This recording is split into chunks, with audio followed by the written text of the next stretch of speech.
Trained for 9 months. I wasn't fit enough to get on my toes and dance around. So I didn't really have the option but to stand in front of people and try and have a go. Little Dave was an angry man. Yeah. I didn't call you little. Even though I lost the fight, when they announced it was a split decision, I've turned around to the corner, I've gone like that to the old man. He's just looked at me with a weird face when I don't care. I said, I've just managed to get that lad down to a split decision. I've never really had many stoppages as an amateur, and they all come one after another.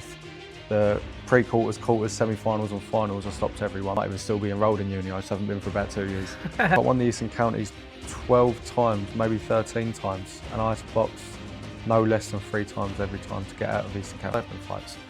I know how good I am and I want to show everyone how good I am. Yeah.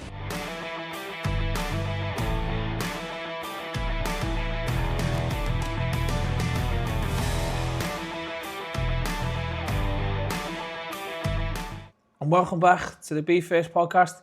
Today's guest, we've got undefeated professional boxer, Mr. Sonny Hardy. How are you, mate? Very well, how are you doing? Yeah, all good, lad, all good. Thanks for taking your time out. You're training camp at the moment, which you said you sort of feel like you're in, to come on a podcast. I appreciate it. No, you're good as gold. I appreciate the invite.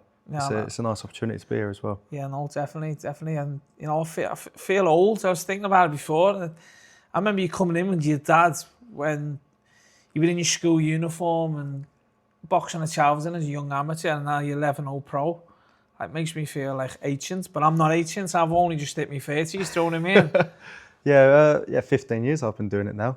Wow. I used to come in here at 8 years. I still remember on my first skills bout, I would have been 10 years old.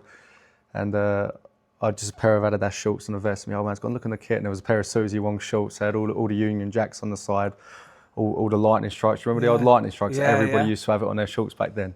It was a bollocks, it was good. Yeah, it feels like yesterday. That's how quick time just goes, doesn't it? Oh, Time big just time. goes. And now, like I just introduced you, undefeated boxer, so it's crazy, isn't it? Professional. Yeah. It's just so mad. So, if you can, take us back to the start, a little bit about where you grew up and how you got into the sport that you love. I've been a Wickford lad, born and raised. I've always been in the same place. I had quite a blessed upbringing, to be fair. I was always one of them. I had to work for what I wanted by my mum and dad. But if I ever needed anything, they was there to provide it for me. So I'm not one of those who can make out or come up with a story that I had it hard. I didn't have it hard. But in regards to getting into boxing, I only found this out a couple of weeks ago. My dad didn't want me to box. It was my mum who wanted me to box. My dad refused to take me to the gym. My mum took me to the gym for the first time and I fell in love with it. I tried loads of different sports before then. I'd done football, couldn't kick a ball. Tried swimming, I was right at that, but got boring. Tried karate, I even done dance, but I got 2 left feet, so that don't work. But I went down to Chalveston on my first session 15 years ago, got punched in the face and fell in love with it. And that's about it. Why didn't your dad want you to box? See, that's one part I need to figure out still. Yeah, we just never asked him that question. No. Why didn't you want me to box? No. So from what I'm aware of, I've got 3 brothers and 3 sisters, and all of my brothers were introduced to boxing, and none of them it was just a case of none of them took to it. But I got introduced to it and fell in love with it, but my old man supposedly was adamant that he didn't want me to box initially. And then I think he started off as a parent behind the bar at the gym for, I'd like to say, 1.5 years, 2 years. I had my old coach, Charlie Blake, was the head coach of Chalveston Boxing then. And then my old man started helping out. And then Charlie finally saw that as a case of, I can finally take a step back here. I can let Dave off the reins and let him do what he needs to do. And then my old man's took over the gym and Charlie's taken a step back and he's relaxing there. Yeah. So how old was you when you first, did your mum initially take you down to Chalveston or did your dad? No, my mum. Your mum did? Yeah. I believe so at least. Yeah. But I was 8 years old when I first walked into the gym, and it's not changed a bit since. Yeah. Yeah. Spitting sawdust. This is what you want. I tell you what, actually one thing that did change, it was gutting. About 8 years ago, they had all stencil graffiti work on the walls down there. We had Mike Tyson, Rocky Marciano, Roy Jones Jr., all Raging Bull signs, and the council offered to come in and paint it all for free. And my old man went, yeah, but whatever you do, he said, do not touch the graffiti. And we've walked in there to check on what they was doing, and they was just scraping the last bit of graffiti off of a chisel. So they've redone it all, but it's all like I don't like it. It looks too modernised now. It's there's no old name boxes or anything. Yeah. It's just boxes, but it's all bright colours. I like the old black and white, old underground, rough looking stuff. Do you know what I mean? Yeah, I bet he hit the roof, didn't he, when he found out? I think it broke his heart. It broke his heart. Yeah, I can imagine. That's like walking into Repton and someone's got a cloth cleaning the walls, because I know they don't like it being clean and stuff, do they, in there? So it keeps that magic in there, doesn't it? We've got holes in the ceiling panels. We've got ceiling panels missing. Yeah. We've got tiles out the bathroom missing. But I don't want to change it. Nah. I don't mind tidying the gym up, but I don't want to change all of that. That makes the gym. 100%. Yeah. And it can do. You know, you always remember, obviously, it was an absolute tragedy what happened to Del Youth's gym. But I always remember when going to the opening of their new gym, and you could see the boxers and the trainers just like, we're so grateful for what we've got, but we missed that old spit and sawdust feeling in that old place. So yeah, it makes a lot of sense, because your floor's carpeted in the gym, isn't it? That's right. It's just carpet on top of concrete. I'm pretty sure. Yeah. So you always see it in the pictures. You know, it's a bit poor on certainly my behalf. I can't speak for the other boys that have not been down to Charlton, certainly with it being local. So you can hold me to that about coming down and checking that new graffiti work out. I'm not a fan. I won't mention it when I come in. I won't mention it when I come in. I won't mention it. You're gonna walk in. That's the first thing you're gonna point out. Look at that. I can't help myself. I'll probably get told to do one by your old man. No, we've got a new bit of graffiti done 2 years ago, and it looks alright. It's downstairs. We've got a little ring. It's probably from the centre of this platform here going outwards, and that's it. And we call it the dog pit. So we've got a big bulldog in the middle of it. So with dog pit written across it. That looks alright. Yeah. Still a bit too colourful for me, but it looks a bit better. It looks rough. I like it. Yeah. Well, the dog pit's in the name, so I guess they stand toe to toe in that ring, do they? Oh, you can't get away from anyone there. Yeah. Perfect. That's what you want. I think I've seen videos before of your dad. I think even yourself, because I know you helped down there of doing like King of the Ring. They're all in there, and I think I actually remember speaking to your dad about it, and I said, "Oh, I love that when you threw everyone in the ring and they had to defend themselves." Oh yeah, there'll be 12 boxers in there at once or something. We used to do. I remember when I first started, we used to do piggyback boxing as well. You used to have 2 boxers on each other's shoulders. And the two at the bottom had to balance, and the 2 on the top was having a tear up. No way. That's brilliant. Brilliant. The old school ways are the best ways. Oh, yeah, you struggle doing things like that anymore, though. Yeah, you do, health and safety. And can't get away with it. Boxing breathing down your neck, because I guess when you walked into the gym as an 8-year-old, you were given a set of gloves and a guard and told to spar. Yeah. Whereas nowadays, they can't spar until they've had the medical, they're carded. 10, isn't it? Is it 10? 10 years old to spar. That's right, yeah. Because they changed all the rulings and stuff. Yeah. So you walked into Charlton, 8. You just said it back there. You got punched in the face. Fell in love with it. Not a lot of people would say that. I'm sure a lot of people would say, "Oh, it wasn't for me," or "I wasn't too sure." So, yeah. Did you go home and tell your dad, "Got punched in the face. I loved it. I want to go back"? And from what I remember, I remember. Charlton was almost really family orientated as a gym, with all of the coaches there and all of the boxers there. It's one of them. The first thing you think of, you're going down to a boxing gym. There's going to be a load of rough kids there. Everyone's going to be staring at you. Everyone's going to want to start something with you. You walk in and they welcomed you with open arms in Charlton. And I don't even know initially whether it was the sport that I fell in love with or just the community that I got introduced to. But I made mates like that. I grew up training with the Coopers, Tommy, Francie and Tony as well. Yeah. We come up from babies. There was loads of us there. I remember going home, and I think I ended up going twice a week, then 3 times a week. Then I started taking it seriously, started doing my runs and things like that. And it was one of them, the first thing you do as soon as you walk into the gym, even as a kid in the end, you go, "When are we sparring?" No, I ain't even skipped yet. I ain't even warmed up. Yeah. I ain't even got my hands wrapped. When are we sparring? I ain't got my gums. Can I spar anyway? It was one of them. All I wanted to do was spar. Whereas nowadays, I don't know if you find it in Charlton. I very much doubt you do with the dog pit in there. But do you find in some gyms the kids sort of shy away from the sparring now? You don't hear that enough. The kids are like, "When we spar," and I feel like nowadays you definitely do, especially when they get. I think as babies, I don't know. Yeah, they definitely do shy away from it. I don't think... Got me gum shields and stuff like that. Yeah, it's definitely in the bottom of their bag somewhere. Yeah, 100%. But they flush it down the toilet. We've got an old macerator down our club, and the amount of times it started churning up something, we've gone in, opened it up, and somebody's flushed their gum shield down. No way. Oh, we've had it so many times. It's nearly flooded, or it has flooded the gym a couple of times because of it.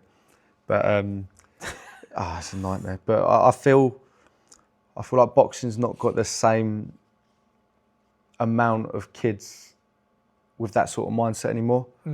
I feel like, even myself, I was always relatively wrapped up as a kid.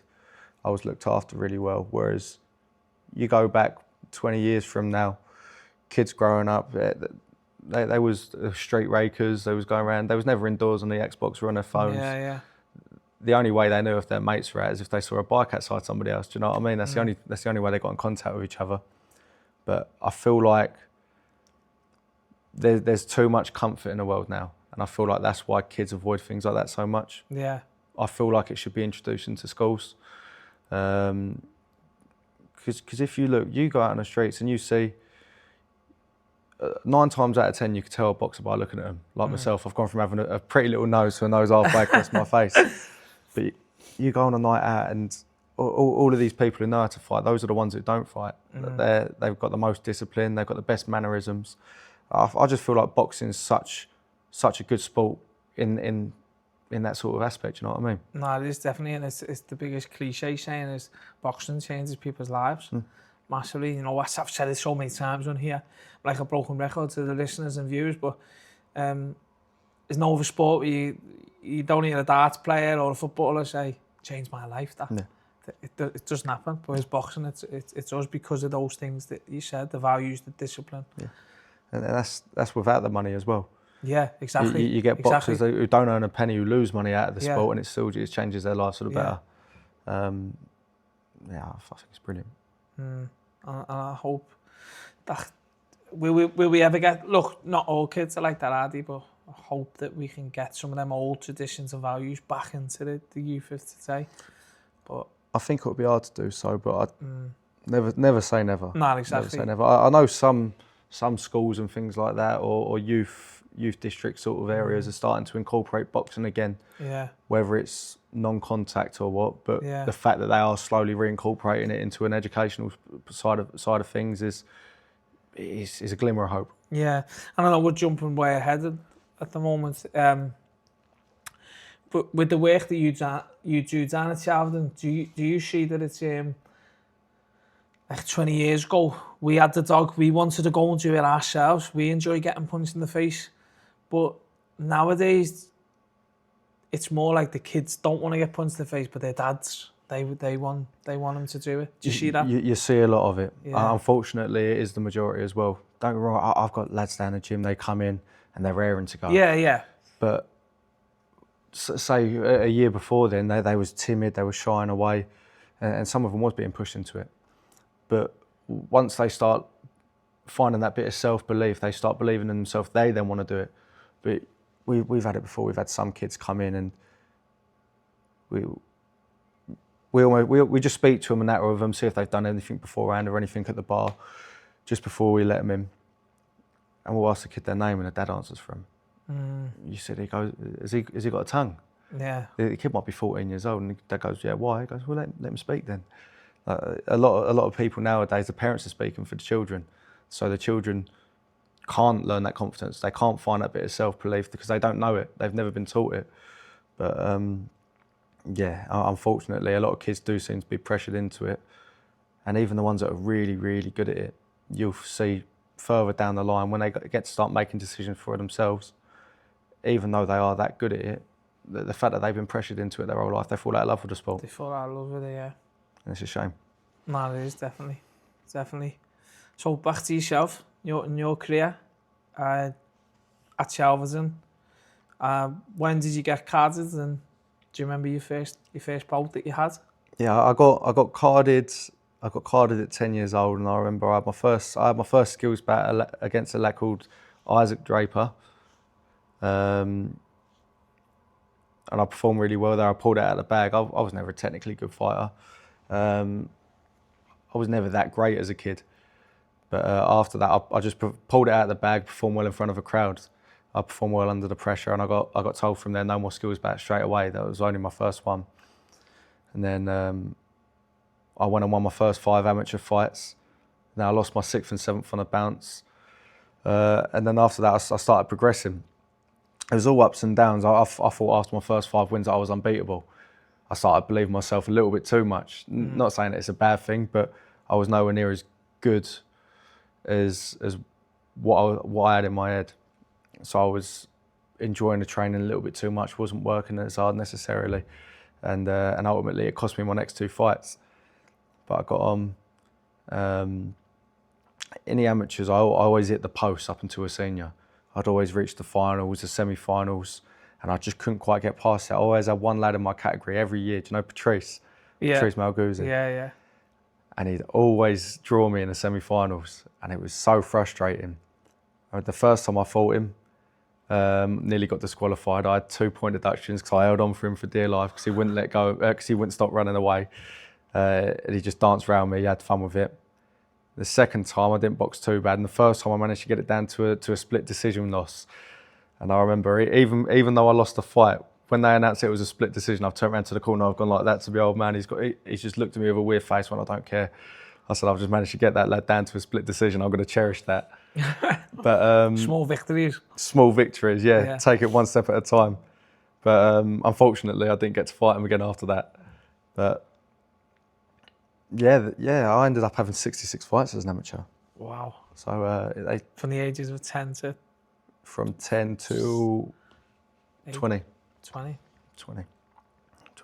10 years as an amateur. Yeah, I had a little bit of time out when I turned 18.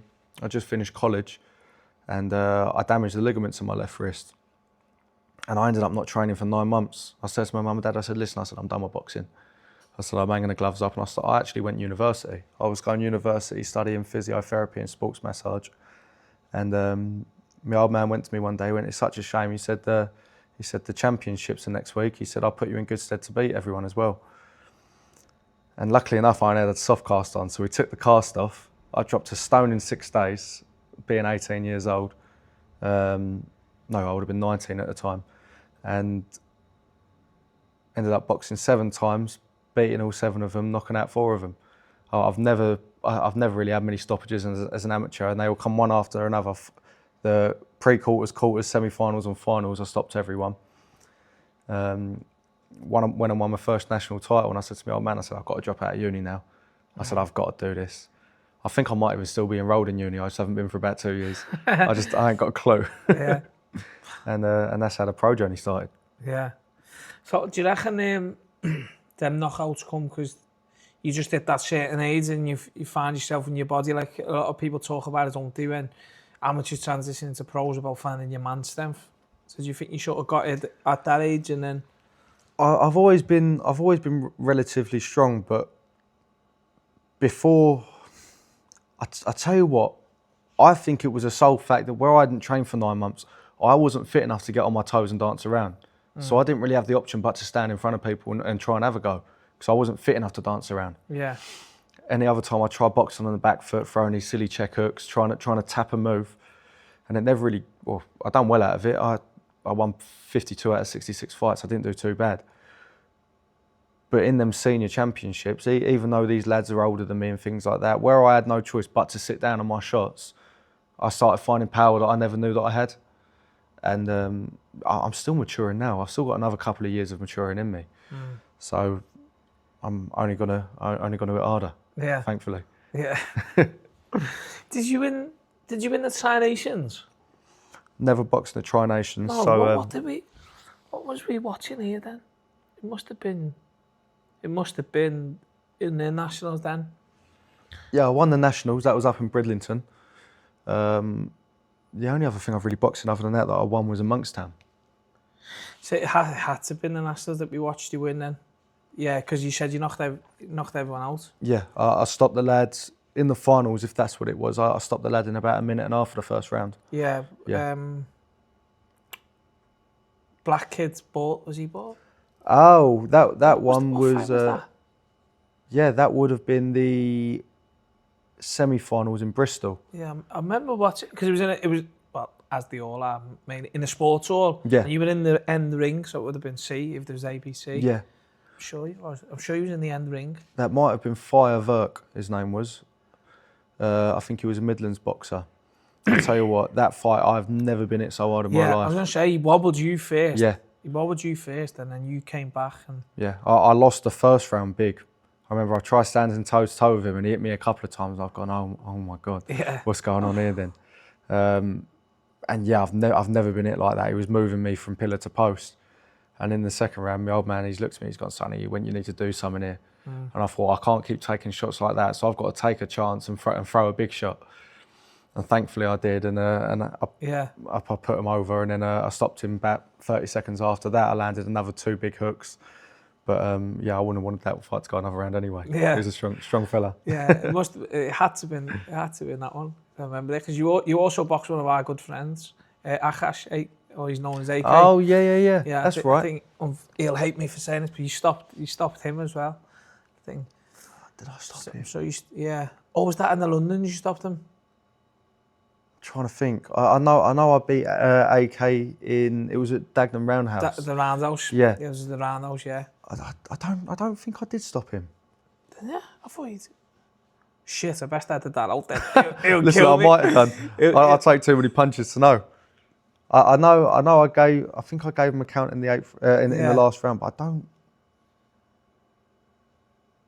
think I did stop him. No.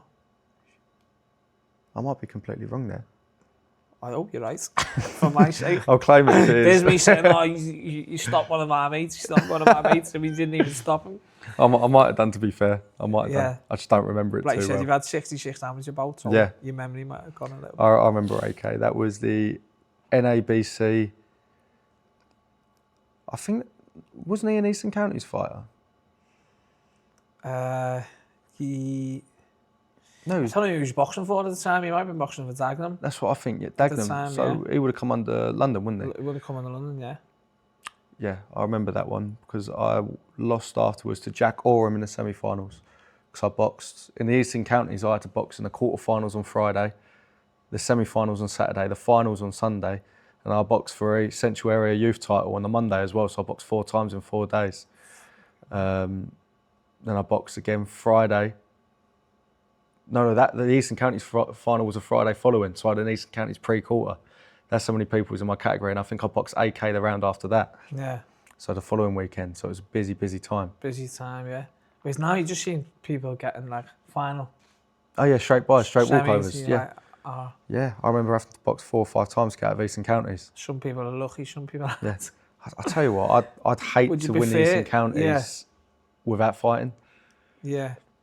I think I won the Eastern Counties 12 times, maybe 13 times, and I had to box no less than 3 times every time to get out of Eastern Counties. Yeah. Tough fights as well. Bit more of achievements in it. Not to say that people who get through, that is an achievement because they've still got to turn up and win it. But yeah, of course, absolutely. It just feels a bit more special, doesn't it? Where you've got to go through all them stages. Yeah, you've paved your way of that little bit more. Do you know what I mean? Yeah. Yeah. So going back to you and your dad, for someone who didn't want you to box, what was your relationship like? Because I'm guessing he coached it all the way through. Yeah, so to start off with, he was just helping out. It must have been when I was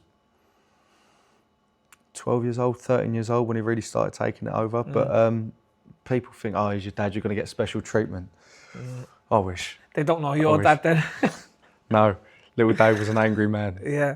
I didn't call you little. But I used to have it. It was always that father and son sort of bond where we get along like best mates, but sometimes it would work against us, where he'd tell me to do something, and because he's told me to, I won't do it.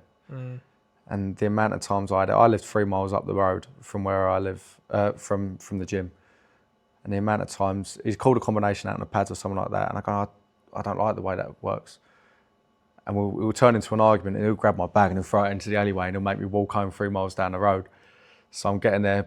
About 45 minutes gone by, and I see my old man drive past on the way home, thinking he's going to give me a lift, and he just looks at me and carries on driving. But no, he always wanted he always wanted the most out of me, and he always wanted what's best for me. He looked after me really well during the amateurs, coaching wise. I think all the coaches did. Dave, Charlie Blake, all of them did. But yeah, he's like my best mate, my old man, and I'm with him most of the day, every day. Even when I train now, he's always in the gym, just watching. Yeah. I think he's learning off of it as well. He's always learning. He just lives and breathes the sport. It's taken over his life now. Yeah. But yeah, it was I don't think that. No, there's not been one fight where he wasn't in my corner. So for 66 fights, he was in my corner, and even in the pros, he's been in my corner every fight. So it's nice. Oh yeah, it's nice to still have that bond. Yeah. Even as you've stepped on to the pros. So you had that little break. You come back. You're knocking people out. Won your first national title. At what moment did you decide, right, I'm gonna turn professional? The second I got out of the ring after the national finals, I said to my old man, because I said to him, I took the cast off, lost the weight, I had the first fight, and where I dropped the weight so quickly and I hadn't trained in ages, I ended up catching a chest infection and I was in a bad way for the first 2 fights. I said to my dad, I said, listen, I said, if I lose, I said, I'm giving it a go. I said, if I lose, it's no problem. I said, I'll knock it on the head. I said, I'll go back to uni, finish off my course. And he's gone, yeah, it's fair enough. But I ended up going on, winning it. I went to, I've got to give it a go now. So I can't not give it a go. It's been my whole life and I knocked it on the head because of an injury. Now the injury's miraculously cleared up somehow. I said it's almost like a calling for me. So we spoke to Kevin. Kevin told me, we was at a show. We've known him through family friends all my life. And he said to me, old man, when I was 12 years old, he'd come over. He went, when he wants to turn pro, he said, let me know. And he said, I'll look after him. And he kept his word. And I'll be forever grateful for it. He took me straight under his wing. And here we are. Yeah. So you made that decision. And then you debut where most professionals are, certainly local ones. You made it at York Hall. What was that like? Oh, it's unbelievable. I've always been quite good with nerves. I always get that bit of adrenaline rush before the fight. Like 20 minutes before a fight, I'll get a little bit of butterflies, but more excitement, bit of pre-anticipation for what's coming. I'm getting the butterflies, and all of a sudden I'm waiting behind the stage for my name to be called out to do my ring walk. And the second I stood up, the lights are on me. There was hundreds of people cheering me on. It was emotional. It was a weird feeling to think, yeah, I've made this myself, and all of these people really believe in me. And I think that there's something special about that. That alone is something I'll never forget. Never forget. It's weird. You're going out there for your first fight, only being 4 rounds. Looking at it now, my next fight, touch wood, is going to be a 10-rounder, and you're going out there fighting a journeyman in your first fight. But it means everything. It means absolutely everything. It's different now looking back on it, but it meant absolutely everything. Well, the biggest advice, and I'm sure Kev said this to you in his changes, you only get one debut, so go out and enjoy it. Yeah, absolutely. I remember I managed to get one clip that blew up a little bit from my debut fight. And I thought I'm either going to mug myself right off here and I'm going to get clipped and either go on my arse or just look like an idiot, or it's going to look unbelievable. And I've managed to drop my hands, stay dead in front of this guy, and I've managed to get out of the way of about 4 or 5 shots by about a millimetre with each shot. Was that on your debut? That was my debut. I remember that clip, yeah? I didn't think that was on your debut. Yeah, that was my professional debut. That was in the last round. I bet you that went down like a lead balloon when you got back to the corner, didn't it? Yeah. No, I tell you what, Kevin saw the bright side on that. He was calling me Sonny for the next 4 weeks. Oh, was he? Yeah. Yeah. But that video done really well. But I thought to myself, he got to the 4th round, I thought, I'm hitting this lad with absolutely everything, and this fella's laughing at me, he's dancing at me. I'm not going to knock him out. I'm not going to stop him. I might as well have a bit of fun with it and try to put on a show. Yeah. And I managed to do that. Yeah. Yeah, I didn't realise it was on your debut. I've seen that clip, yeah. I trust Kev to find the funny side. Did your dad find the funny side, or was you like, keep your hands up? Like, I think they both let me off of it. Yeah, because you were probably your debut. And so for my first 2 pro fights, it was mainly my dad training me at the time. Okay. Kevin was my trainer and manager, but I was doing a lot of the work with my old man still at Chelvedon. So we hadn't necessarily transitioned fully into that pro style. I still had my hands halfway up or down by my waist, slipping with my hands low. But in the training rooms before my fights, Kevin made sure to reiterate the fact that hands up, because it doesn't take a lot to get caught with an 8-ounce gloves nowadays. but I still found a way of dropping my hands. Yeah. So your style sort of, do you think your style's changed from the amateurs into the pros? Oh, Or you 100%. keep, yeah. 100%. In the amateurs, you'd never see me with my hands up. Never see me with my hands up. It just wasn't in my nature. I always felt like I was more elusive and I could move better with my hands down. But you get older, you start maturing. Other people start maturing and the shots start to hurt a little bit. And there's only so many punches that you can take with your hands down by your waist before you wake up and think, you know what, I've got to actually start being a bit more practical about this, get my hands up and start looking long term, finding that bit of longevity. I want to be boxing until I'm 30. Yeah. I don't want to be getting caught with silly shots early on. Yeah, exactly. And what's it like been learning from Kevin Mitchell, like someone who's been around and had that experience? And It's been really good. It's been really good. To start with, I didn't understand why the training was so hard. I thought Kevin was just overdoing it, pushing us. Me and Kevin had a few bickers in the gym, but then again, that just came with maturity. After a while, a few things started to click into place. Only small, minor things like a certain step, for instance, or the way I'd pivot off of a jab, or the way I'd throw a jab. And small things like that will start clicking into place. I'm sitting there thinking, oh my God, this is why we're doing this. I'm starting to understand the fundamentals behind it. It's like starting from scratch. yeah, Fresh canvas, blank canvas. Kevin's doing whatever he needs to do with it. And he's building me into a new boxer. And he has done that. I've matured, I've gotten fitter, stronger. I've never been this fit in my life. But yeah, now Kev's like a coach to me and a good mate. He's a very good mate. I'm very grateful for what he's done with my career and going into the future as well. I think we've got a very strong team behind us. yeah. Well, you're 11-0 at the moment, so you've rocketed your way through. Yeah. But normally, like we were chatting off camera when you came in, you mentioned you've done your apprenticeship now, and then I replied with, you have. Yeah. A lot of people have already will do it 4 or 5 fights and then get their shot. So, is that what's next for you? Now you've done your apprenticeship, that a Southern area fight is going to come next for you? Yeah, absolutely. I believe I was ready for a Southern area 3 or 4 fights ago. As I said to you again off camera, my last 4 fights were all scheduled to be a 50-50 contest. But the opponents have been pulling out within 2 days of the fight. So it's frustrating. You're having to get a late notice fill-in. Nobody looking for a 50-50 is going to take a fight in 2 days' notice. You can't blame them for it. They want to camp for the fight. But it's frustrating as myself because I want to progress. I want to give the people a show who are paying their hard-earned money to come and watch me fight. And it's frustrating to do that when you have got a late notice fill-in. The only fight that was scheduled to be a 50-50 that did end up going ahead was with Ellison Suchi, and that was a tough fight. We both stepped up really early there. Those 2 unbeaten fighters, you don't really see that at this stage. No. But yeah, I've got my eye on quite a few domestic level fighters. I want to fight for a Southern area. I want to challenge myself because I don't feel like I can progress any further than what I am unless I have them fights. I know how good I am, and I want to show everyone how good I am. Do you know what I mean? So is that your goals within the pro career? Is just to get that first professional title and see what comes from it? Yeah. I think I want to do it the right route. I want to do it the domestic level route. I want to do the Southern area, the English, the British, the Commonwealth, and then go on to the Europeans, intercontinentals, and things like that. If a European title comes up and the option's there, I'll take it. Don't get me wrong, but I think there's no better belt in professional boxing than that British boxing belt, than the Lonsdale belt. I think there's something special about that belt, and I think it's only a matter of time that I get that belt. Yeah, and at the moment, are the plans to stay at the weight that you're at? There's no plans to move up or down or nothing? No, I'm massive for the weight I'm currently at. Like I'm filling out and maintaining the weight well. I used to get a little bit carried away outside of camp, putting on the weight and then having to drop it all off. But now I'm maintaining my weight a lot better.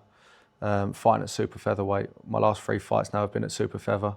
I've knocked people out at super light now, lightweight and super featherweight.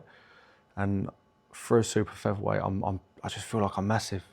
I went from winning the nationals at 63.5 in the amateurs. My first senior fight at 68. Now I'm fighting just under 59. It's nearly a 10 kilo difference when I was an amateur.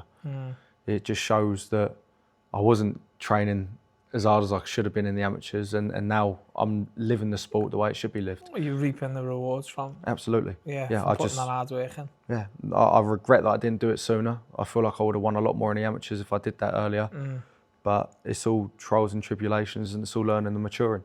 Massively. And you know, and again, another thing I preach so much is L stands for learning in the amateurs, doesn't stand for loss. Yeah, and you know, and you're seeing that, and again, you're reaping it from in your program. You're understanding that, and there's a reason why you're 11-0 and not, you know. That's why I never really had easy fights as an amateur.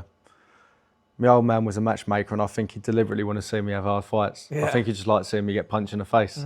But yeah, I always say it to kids nowadays. You get a lot of them. They say, "Oh, I'm fighting in 2 weeks' time.